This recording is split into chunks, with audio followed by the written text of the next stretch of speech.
Presidente, que o seu governo omitiu o registro obrigatório do Banco Central de passivos vultosíssimos, ultrapassaram 50 bilhões de reais.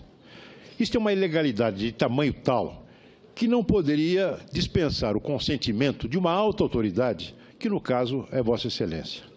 Essas dívidas ocultaram aos olhos dos cidadãos e dos órgãos do controle para que seu governo continuasse gastando além dos limites recomendados pela prudência e fixados na lei. A senhora descumpriu, assim, um dever fundamental, que é o dever da transparência, que é o fundamento da confiança que deve reger as relações tanto nos contratos privados quanto no contrato político no exercício do seu mandato. Mais ainda, tem a sua assinatura os decretos que, quando foram emitidos, estavam em desconformidade com os limites da lei fixada pelo Congresso na época. E, com isso, a senhora usurpou competências do Congresso. Quero dizer também à senhora que, na minha opinião, a senhora, de caso pensado, cometeu os crimes de responsabilidade definidos na Lei 10.079. E a senhora se apresenta agora como vítima de um golpe. A nossa geração viveu, na mocidade, o golpe de 64. E nós sabemos muito bem o que é isso. E nós trabalhamos para reconstituir as instituições democráticas do país, que hoje se apresentam pujantes e das quais todos nós nos orgulhamos. E se, nas chamadas pedaladas, a senhora falseou contas públicas, omitindo do registro do Banco Central o volume de atrasos que se verificavam, a senhora agora falseia a história sobre a natureza do processo que estamos vivendo. Esse processo, senhora Presidente, se destina justamente a fazer cumprir a Constituição, a assegurar a soberania da lei e não o contrário. E a atuação do Supremo Tribunal Federal, em todas as suas etapas, desde a Câmara dos Deputados, reforçou a obediência às normas do devido processo legal. E o país hoje, senhora Presidente, vive um clima de paz e de normalidade. Ninguém prega violência como método para a resolução da crise política. Todos que quiseram se manifestar pacificamente o fizeram. A própria imprensa, que muitos qualificam aqui de golpista, registra os fatos e repercute todas as opiniões, sem reservas. E o vice-presidente, que foi eleito diretamente na sua chapa, exerce o papel que lhe é atribuído pela Constituição que a senhora jurou obedecer. A agenda do impeachment já vai ficando para trás e os partidos políticos, todos eles, já se preparam para as eleições municipais e para as eleições que virão em 2018, que haverão de transcorrer em normalidade e com o país já saindo da crise. Portanto, eu indago, como golpe? Golpe com a supervisão do Supremo Tribunal Federal? Golpe quando a senhora vem exercendo todo o seu direito de defesa em todas as instâncias, não apenas aqui no Congresso, através do seu ilustre advogado, mas também perante a opinião pública, mobilizando apoios. A senhora sabe que o Supremo Tribunal Federal é o órgão que compete, em última instância, à guarda da Constituição. E a senhora sabe também que cabe ao Ministério Público a incumbência da defesa da ordem jurídica como um todo, e não apenas das formas jurídicas. A senhora está perante o seu juiz natural, é o Senado reunido como órgão judiciário. E eu pergunto à senhora, por quê, sabendo disso tudo, a senhora não atalhou esse processo, recorrendo ao Supremo Tribunal ou ao Ministério Público Federal? João Goulart não tinha quem recorrer, a senhora tem instituições democráticas e, no entanto, a senhora preferiu recorrer a uma organização internacional. Este processo vai sim, senhora Presidente, gerar precedente sério daqui para frente. Se a senhora perder o seu mandato, nenhum governante haverá de abusar das suas competências e afrontar as regras essenciais que garantem a saúde financeira do Estado. A minha pergunta é aquela: por que não recorreu até agora a quem pudesse socorrê-la nesse processo? Vossa Excelência termina a frase. Que a senhora insiste em qualificar como golpe.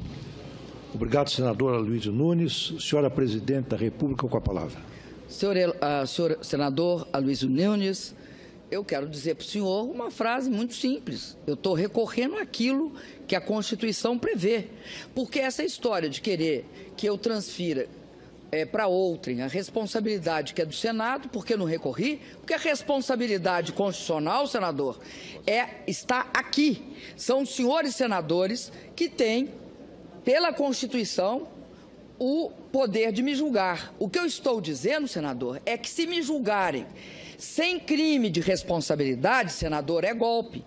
Eu não estou dizendo, é golpe, é golpe. Agora, a hora que julgarem e condenarem uma pessoa, uma presidente inocente, sem crime de responsabilidade, é um rotundo golpe. É um golpe integral. Eu não recorro ao Supremo Tribunal Federal agora, porque não esgotei essa instância. Não acabei de tratar o problema aqui. O que é que eu recorreria para o Supremo? Ora, os senhores senadores e as senhoras senadores não votaram. Eu vim aqui, senador, porque eu respeito essa instituição e acho que se ela der este passo, ela estará compactuando com o golpe. Ela não está compactuando com o golpe hoje. Não houve julgamento. Agora, no momento em que ela proferiu uma sentença que não tenha por base um crime de responsabilidade provado, e não é uma questão política, porque a questão política, o conjunto da obra, a gente resolve nas urnas. A gente resolve disputa nas urnas. O que a gente resolve aqui é se há ou não crime de responsabilidade.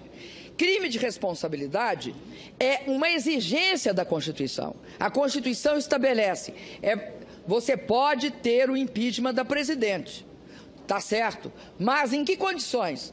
Havendo crime de responsabilidade. Porque, caso contrário, instaura-se o discricionário, instaura-se o Deus nos acuda. Então, este processo, ele é fundamentalmente um processo que passa pelos senhores senadores e as senhoras senadores. Eu disse na minha fala, eu respeito os meus julgadores porque eles chegaram aqui com os mesmos votos que eu obtive nas urnas. E estou aqui, ao respeitá-los, argumentando. Argumentando como? Argumentando, dizendo, senhores senadores, por favor, não cometam o crime de condenar uma inocente. É isso que eu estou dizendo. Estou dizendo que, além disso, é fundamental que a gente perceba que nós vivemos numa etapa diferente. Fim da Guerra Fria, imensas características transformaram ou quase inviabilizaram aqui na América Latina o golpe militar. Mas, e não sou eu que estou inventando, há uma profusa literatura a respeito do chamado golpe parlamentar. E como é que ele se dá, o que é que acontece quando você não tem um presidente culpado de um crime de responsabilidade. Quando você não tem esse presidente culpado, o que você cria é um golpe militar, um golpe parlamentar, não militar. Por isso é que eu fiz aquela imagem. Você tem, para ficar claro, você tem a árvore da democracia, uma você corta com machado, a outra, se você não respeitar as regras constitucionais, é como se você colocasse nessa árvore um parasita. Por quê? A partir do momento em que isso é possível, tudo passa a ser possível. Quando qualquer sistema político aceita condenar um inocente, nós sabemos, a história mostra, e não só mostra aqui, mostra em várias circunstâncias o que acontece. Você cria um nível de exceção que terá consequências políticas. Então, é nesse sentido que eu falo. Eu não estou aqui dizendo que hoje há um golpe de Estado. Eu estou dizendo o seguinte, me condenem que esse golpe é irreversível.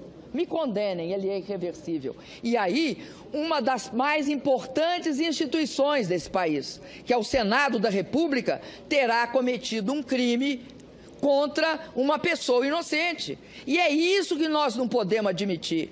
É isso que está em questão. É isso que eu acredito ser a peça central desse processo. E aí, me desculpa, tem elementos um tanto ou quanto desproporcionais em querer condenar uma presidenta por 3 decretos de crédito suplementar, previsto sim na legislação, previsto na Constituição, previsto na LOA, regulados pela Lei de Responsabilidade Fiscal.